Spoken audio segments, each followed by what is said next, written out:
শুরুটা শুক্রবার সকাল 10:30টায়। সেদিন আগারগাঁও সিসমিক সেন্টার থেকে 13 কিলোমিটার দূরে নরসিংদীর মাধবদীতে ছিল ভূমিকম্পের উৎপত্তি স্থল। এরপর 32 ঘন্টার মধ্যে আরও 4 বার ভূমিকম্পে কেঁপেছে দেশ। বাংলাদেশের আবহাওয়া অফিসের সিসমিক অবজারভেটরি ও রিসার্চ সেন্টারের রিক্টার স্কেল বলছে শুক্রবার সকালের ভূমিকম্পের মাত্রা ছিল 5.7 ম্যাগনেটাইড। আর যুক্তরাষ্ট্র বলছে রিক্টার স্কেলে ভূমিকম্পের মাত্রা ছিল 5.5। একটা ধাক্কায় ভূমিকম্প গোটা দেশকে সতর্কবার্তা দিয়েছে। মারা গেছে 10 জন, আহত কয়েকশো। অনেক ভবনে দেখা দিয়েছে ফাটল, হেরে পড়েছে বেশ কিছু ভবন। মাঠের মাটিও দুভাগ হয়ে গেছে। এর আগে ভূমিকম্প হলেও মানুষ এতটা আতঙ্কিত হয়নি যতটা এবার হয়েছে। কারণ হিসেবে দেখা গেছে বিগত দিনে সব ভূমিকম্পের উৎপত্তি স্থল ছিল অন্য দেশ বা দেশে হলেও দেশের শেষ প্রান্ত। কিন্তু এবারের ভূমিকম্পের উৎপত্তি স্থল দেখা গেছে ঢাকার ভেতরেই। এ খবরেই বেশি আতঙ্কিত রাজধানীর বাসিন্দারা। আবার এর মধ্যে বেশি আতঙ্কে রয়েছে পুরান ঢাকার এসব বাসিন্দা। আমার প্রত্যেক দিনই ভয় করে। কালকে যেরকম হয়েছে, মানে মনের ভিতরে একটা আতঙ্ক ঢুকে গিয়েছে। পুরান ঢাকার বাসিন্দা হিসাবে আমি বলবো যে পুরো বাংলাদেশে যত বাসিন্দা আছে সবচেয়ে আতঙ্কের মধ্যে আছে পুরান ঢাকার বাসিন্দা। কারণ পুরান ঢাকার বাড়িগুলো অনেক পুরনো এবং তাদের ফাউন্ডেশনগুলো খুবই দুর্বল। এই কারণে সবচেয়ে বেশি ক্ষতিগ্রস্ত, পুরো বাংলাদেশের মধ্যে সবচেয়ে বেশি ক্ষতিগ্রস্ত হবে পুরান ঢাকার লোক। ওই হিসাবে সবচেয়ে বেশি আতঙ্ক আমরা। পুরান ঢাকার আরেক অস্থায়ী বাসিন্দা বাংলা এডিশনকে বলেছেন সেদিনের অভিজ্ঞতার কথা। তার বাসার নিচে দেখিয়েছেন কিভাবে জরাজীর্ণ পুরাতন এই ভবনে 13,500 টাকায় পরিবার সহ কতটা ঝুঁকি নিয়ে বসবাস করছেন। তিনি বলেন, ভূমিকম্প শুরু হলো প্রথমে বুঝতে পারেননি। এক পর্যায়ে পুরো ভবন ঝাঁকি দিতে থাকে। এমন অবস্থায় তারা দৌড়ে বাইরে বের হন। একটার সাথে আরেকটা ভবন লেপ্টে আছে, ফলে বের হয়ে নিরাপদ জায়গা খোঁজাও দুষ্কর। 22 তারিখ যে ভূমিকম্পটা হলো, আমি ছিলাম এই বড় বিল্ডিংয়ের নিচতলায় এবং বিল্ডিংটা খুবই দুর্বল, অনেক পুরানো। এখন আমার নাতি আছে, এখন দেখি কি যে ঘর কাঁপে। এখন কোন দিকে যাব আমি তো দিশাহারা হয়ে গেছি। আমি শোয়া ছিলাম, আমার স্ত্রী, আমার ছেলে, আমার ছেলের বউ, সবাই আমরা খুব আতঙ্কের ভিতরে পড়ছি। তা যাক, আল্লাহ অনেক রহমত করছে, দেখি আমরা সবাই নেমে আসছি যার যার ঘর থেকে। এখানে আমরা সবাই দাঁড়াইছি। তো এখন জানি না কখন কোন সময় কি হয়। তো আমরা সরকারের কাছে দাবি করবো যেন এরকমভাবে সব জায়গায় যেন মানুষ যেন একটু সতর্ক থাকে এবং এই যে ঘরগুলোর জন্য তারা একটু দৃষ্টি দেয়। এখন ব্যাপার হয়েছে একবার না, আমি অনেক আগের থেকে শুনে আসছি, দেখছি অনেকবার এরকম ভূমিকম্প হয়েছে, অনেক লোক মারাও গেছে। বিশেষ করে শাকারি বাজারে আরও বেশি ভয়াবহ অবস্থা, সেখানে একটার সঙ্গে একটা। এখন আপনারা দেখেন বিল্ডিং যে উঠাইছে একটার সঙ্গে একটা লাগানো। আচ্ছা, যদি ভেঙে পড়ে তাহলে আমরা কোথায় যাবো? টাকার দিকে না, তারপর আমরা বসে মানে চাটা খাই এসে বসছি। হঠাৎ করে আমি দেখি আমি নাচি, তা আমি নাচি কেন, তা বুট হয়ে পড়ে গেছি। বুট হয়ে যাওয়ার পর উঠ গিয়ে আমি কে ভূমিকম্প মনে হয় কেন, কোনো দিন তো হয় নাই, মনে হয়। এই আমরা দৌড় দেখি উপরে তা নামতেছে, দৌড়িয়ে মাসি নামেন ভূমিকম্প। আমরা দৌড়ে যেয়ে দাঁড়াইছি কোথায় জানো, সেই ভাঙ্গা বিল্ডিংটা ফাটা, ওই নিয়ে দাঁড়াইছি।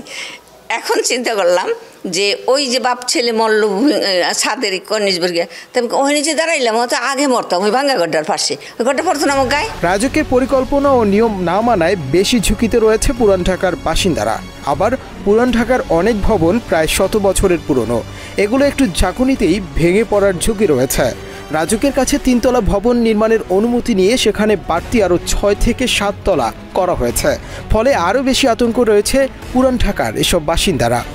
ম্যাক্সিমাম বিল্ডিং কিন্তু এখন বর্তমানে আগে যে রাজুকের প্ল্যান নেওয়া ছিল সেই প্ল্যান ধারায় আপনার 6 তলা বলা আছে, ওদিকে 5 তলা বলা আছে, ওদিকে আবার 7 তলা 8 তলা ভবন করছে। এই জন্য ভবনটা অনেক ঝুঁকিপূর্ণ। আর অনেকটি বিল্ডিং আছে, দেখেন পাশাপাশি বিল্ডিং যেগুলো আছে এগুলা অনেকটি পাইলিং হয় না।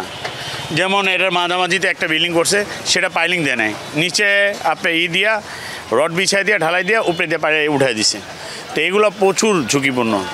ম্যাক্সিমাম গেন্ডিয়ার ম্যাক্সিমাম বাড়ি আপনার অবস্থা খারাপ, একটার সাথে একটা লেগে গেছে। আমরা এইভাবে থাকলে তো আরও ঝুঁকিপূর্ণ অবস্থায় থাকবো। বাসার থেকে বের হইতে গেলে মানে বিপদ। আমি 6 তলার উপরে থাকি, দেখা যায় কোনো জায়গায় বের হতে পারি না। তো ওই দিনকে যেটা হয়েছে সেটার জন্য আমি অনেক ঘাবড়েছি। এদিকে ভূমিকম্পের ঝুঁকিতে থাকা ঢাকা বিশ্ববিদ্যালয় 15 দিনের জন্য বন্ধ ঘোষণা করা হয়েছে। প্রথমে একদিনের জন্য ক্লাস ও পরীক্ষা স্থগিতের সিদ্ধান্ত হলেও ভূমিকম্প নিয়ে আতঙ্কের মধ্যে থাকা শিক্ষার্থীদের কথা বিবেচনা করে বিশ্ববিদ্যালয় প্রশাসন 15 দিনের ছুটি ঘোষণা করেছে। বিশ্ববিদ্যালয় প্রশাসনের এমন সিদ্ধান্তকে স্বাগত জানিয়েছে অনেক শিক্ষার্থী। তারা বলছেন ছুটিটা যৌক্তিক। প্রায় সব কক্ষেই ধরেছে ফাটল, খুলে পড়েছে ঢালাই। আমার কাছে ছুটিটা যৌক্তিক মনে হয়েছে, কারণ আমাদের হলের যে অবস্থা এখন, আমাদের ভূমিকম্প ছাড়াই আমাদের রুম থেকে প্লাস্টার খসে পড়ে। আর ভূমিকম্পের কারণে এখন আরও ভয় লাগছে, বেশি ভয় লাগছে যে কখন প্লাস্টার খসে পড়ে, এখন মাথার উপরে পড়তে পারে। আমার কাছে মনে হয়েছে ছুটিটা যৌক্তিক। এখন প্রশাসনের উচিত তত দ্রুত এই সংস্কার কাজ করার জন্য তারা উদ্যোগ নেয়। আমরা যেন ছুটি কাটিয়ে আসার সাথে সাথে যেন ভালো হলে উঠতে পারি, যেন আমাদের এটা নির্ভরযোগ্য হল হয়, যেন আমরা ভয় ডরহীনভাবে এখানে থাকতে পারি। আমাদের এখন অনেক থাকতে ভয় লাগে যে কখন ভেঙে পড়ে, প্লাস্টার খসে পড়ছে, আমাদের উপরে পড়তে পারে, শরীরে পড়তে পারে। আমি আসলে মনে করি যে বিশ্ববিদ্যালয় প্রশাসন যে সিদ্ধান্তটা নিছে সেটা আমার দৃষ্টিতে সম্পূর্ণ যৌক্তিক। কারণ ঢাবির বেশিরভাগ হলই খুবই ঝুঁকিপূর্ণ, বিশেষ করে আমাদের SM হল। প্রায় প্রত্যেকটা রুমে বারান্দায় প্লাস্টার যে কোনো মুহূর্তে খসে পড়ছে। এই মুহূর্তে একদিনের বেশি থাকাটা এটা আমার দৃষ্টিতে খুবই রিস্কি। আবার কেউ কেউ বলছে ঘোষণা দিয়ে 2-1 দিন সময় দেওয়া উচিত ছিল। দেখেন, আসলে বিশ্ববিদ্যালয়ের প্রশাসন এই জিনিসটাকে ইনস্ট্যান্ট ঘোষণা করছে এবং ইনস্ট্যান্ট তারা বলতেছে যে আজকে চলে যেতে হবে। এখন কোনো কাজ তো আসলে মুহূর্তের মধ্যে করা সম্ভব না।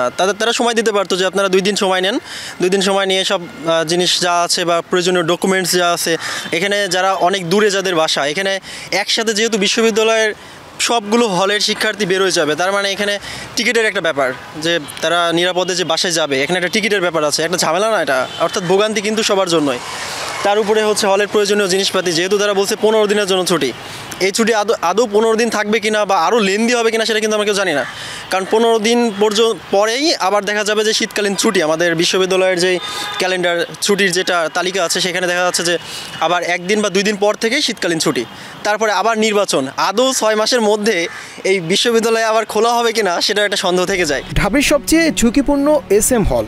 এখানকার বিভিন্ন ফ্লোরে ঘুরে দেখা গেছে প্রায় সব কক্ষেই ঢালাই খুলে পড়ছে। হল প্রভোস্ট বলছেন এরই মধ্যে 21টি কক্ষ আরও 1.5 বছর আগেই করা হয়েছে সিলগালা।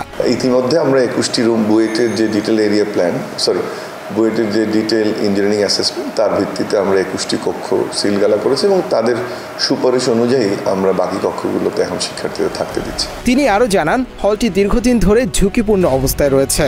বুয়েটের ডিটেল ইঞ্জিনিয়ার থেকে বলা হয়েছে নির্দিষ্ট কিছু কক্ষ ছাড়া শিক্ষার্থীরা থাকতে পারবে। সেই সাথে দ্রুত হল সংস্কারের কথাও বলা হয়েছে। খুব শীঘ্রই দরপত্র দেওয়া হবে বলেও জানান তিনি। মাত্র 30% টাকায় জমির মালিক হয়ে নতুন বাংলাদেশের গড়ে তোলার স্বপ্ন দেখা বাংলা বসতি। আমাদের হলটি ঝুঁকিপূর্ণ অবস্থায় দীর্ঘদিন, কিন্তু সম্প্রতি আমরা বুয়েট থেকে আমাদের ডিটেল ইঞ্জিনিয়ারিং প্ল্যান হলে করা হয়েছে এবং নির্দিষ্ট কিছু কক্ষ ছাড়া হলে শিক্ষার্থীরা অবস্থাপন করতে পারবে বলে বুয়েট থেকে সিদ্ধান্ত দেওয়া হয়েছে এবং একই সাথে দ্রুত হলটি মেরামতের জন্য বলা হয়েছে। সেই অনুযায়ী সকল প্রক্রিয়া সম্পন্ন।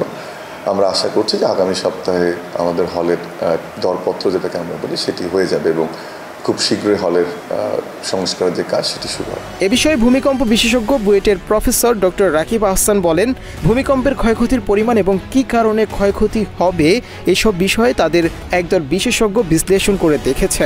বাংলাদেশের ঘরবাড়িগুলো খুবই দুর্বল। 6 মাত্রার একটি ভূমিকম্প হলে দেশের ক্ষয়ক্ষতির পরিমাণ হবে অভাবনীয়। কী ধরনের ক্ষয়ক্ষতি হতে পারে এটা নিয়ে আগে বেশ কিছু স্টাডি হয়েছে।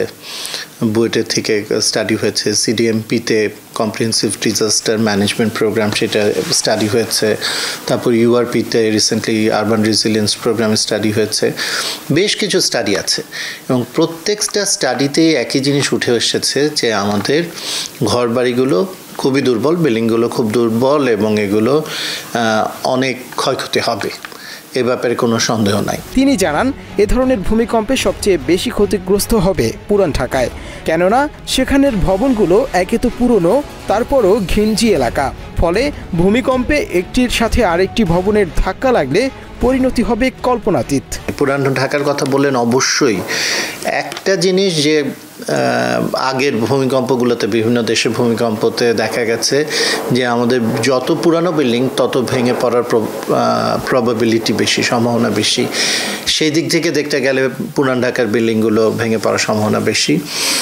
দ্বিতীয়ত যেটা হচ্ছে, যেটা আপনি বললেন যে একটা বাড়ির সাথে আরেকটা বাড়ি প্রায় লাগানো, আমরা যেটা বলি যে বিল্ডিংগুলো যদি ডিফারেন্ট হাইটের হয়, একই হাইটের হলে ক্ষয়ক্ষতির সম্ভাবনা কম থাকে লাগানো হলেও, তো ডিফারেন্ট হাইটের যদি হয় বা একটার ফ্লোর লেভেল আর একটা ফ্লোর লেভেল যদি স্ট্যাগার থাকে, এক লেভেলে না থাকে পাশাপাশি দুইটা বিল্ডিংয়ের, সেক্ষেত্রে যখন কাঁপবে একই ভূমিকম্পে দুইটা একসাথে কাঁপবে না, একটা এদিকে গেলে আর একটা উল্টা দিকে যেতে পারে। এটাকে আমরা বলি আউট অফ ফেজ ভাইব্রেশন। তো আউট অফ ফেজ যখন কাঁপবে তখন দুইটা বিল্ডিংয়ের মধ্যে আমরা বলি পাউন্ডিং, বাড়ি লাগবে। সেই বাড়ি লাগলে যেটা হবে যে দুইটা বিল্ডিংয়ে প্রচুর ক্ষয়ক্ষতি হতে পারে। ডক্টর রাকিব আরও বলেন, জাপানে শিক্ষার হার এবং জনসচেতনতা অনেক বেশি, এখানে এসব নেই বললেই চলে, তাই সেখানেও বড় কম্পনেও ক্ষয়ক্ষতি চোখে পড়ে না। জাপানের সাথে আমাদের সরাসরি তুলনা করা হয়তো উচিত না, এই কারণে যে জাপানে ভূমিকম্প অনেক বেশি হয়, প্রায় প্রতিদিনই ওখানে কোথাও না কোথাও ভূমিকম্প হচ্ছে, এবং হচ্ছে ওদের অনেক বড় ভূমিকম্প ওরা নিকটবর্তীতে ওরা এক্সপিরিয়েন্স করেছে, দেখেছে, এবং ওদের এইটার প্রবলিটি অনেক বেশি। এই কারণে সরাসরি হয়তো তুলনাটা করা উচিত না, তারপরেও যেসব জিনিস আমাদের মাথায় রাখতে হবে, ওদের শিক্ষার হার সব কিছু বিবেচনা করে, এবং যেহেতু প্রায় ভূমিকম্প হচ্ছে ওদের মধ্যে সচেতনতা অনেক বেশি, আমাদের মধ্যে সচেতনতা নাই বললেই চলে, খুবই কম। এটা একটা বড় দিক। তৃতীয়ত হচ্ছে ওদের এই জন্য ইনস্টিটিউশনাল ক্যাপাসিটিও সব দিক দিয়ে অনেক বেশি, যেটা আমাদের খুবই কম। সাক্ষাৎকারে তিনি আরও জানান, জাপানে একটি হাব বা একতলা বিল্ডিং নির্মাণ করতে গেলেও নানা ধরনের পরীক্ষা করতে হয় এবং নিতে হয় সরকারি অনুমতি, অথচ এখানে বেশিরভাগ ক্ষেত্রেই মানা হয় না যথাযথ নিয়ম। হাই এন্ড টেকনোলজির কথা বাদই দিলাম, ওগুলো আমাদের দেশে আসতে আরও অনেক দেরি আছে।